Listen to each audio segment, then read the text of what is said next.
So I'm getting ready to go to the gym, and I decided that I would do another pre-workout review. Them also have their, what do you call it?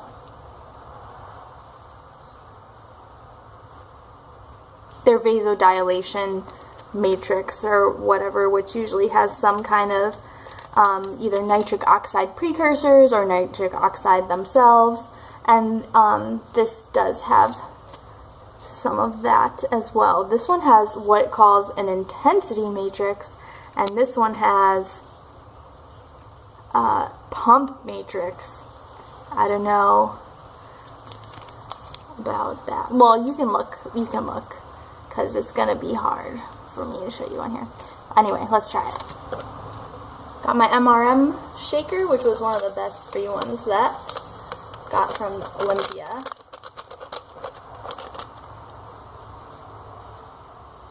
It's white. Hot water. I don't like it. I can't do it concentrated. Haters gonna hate. What are you gonna do? Alright, maybe this isn't my favorite shaker. I can't get it. Alright, so there is a problem. I forgot what flavor this is.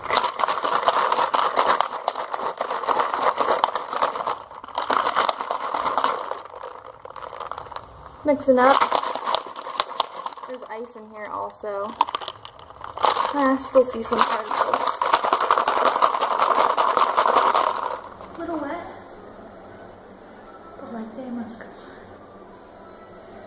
We talk about some of the things that are in the Mr. Hyde. One of the things that they, really advertise is the agmatine, which is a metabolite of arginine, which, if you know, L-arginine is a precursor to nitric oxide. So it says, it's going to enhance your pump, do a little research into it, and I found more things having to do with resisting neuropathic pain or helping to reduce cellular apoptosis in a diseased population, but I'm not too sure about it helping to increase levels of arginine. So I don't know too much about that. If you know, let me know. It has 1,000 milligrams of creatine hydrochloride, which is a creatine ester, rather than the creatine monohydrate that you might find in a lot of other things, and that is sold separately a lot of the time that people supplement with. Has 1,000 milligrams of that, and no matter what type of creatine you decide to take, you will see improvements with strength if you are training appropriately. The creatine esters, creatine hydrochloride, creatine citrate, they're a little bit less stable, and no matter what, like I said, you'll see those increases in strength, but because they're less stable, one study showed decreases with power output over the duration of the creatine monohydrate exercise. Because it's more stable, you'll be able to see its effects a little bit longer duration during a workout.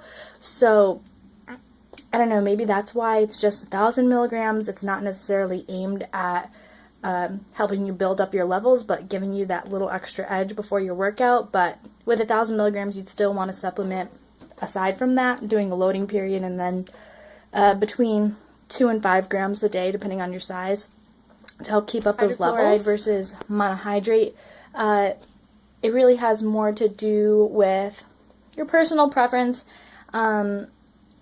The esters are a little bit more bioavailable potentially, and they might be a little bit easier on your gut. Some people have a little bit of gastrointestinal distress with the monohydrate, but if it doesn't bother you, then just go for it. I'd say Mr. Hyde is pretty solid.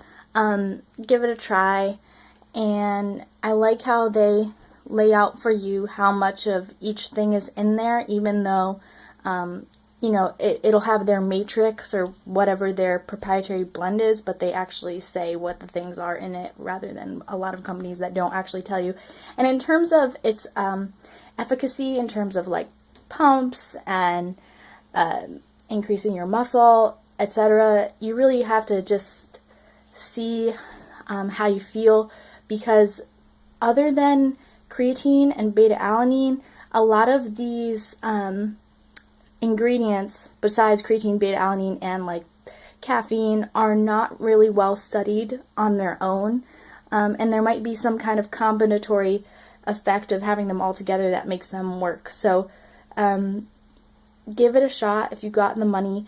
This one does have a lot of caffeine in it, so if you are a smaller person or a female, you might want to just take half of a serving. But yeah, seems really solid. Let me know what you think. Bye.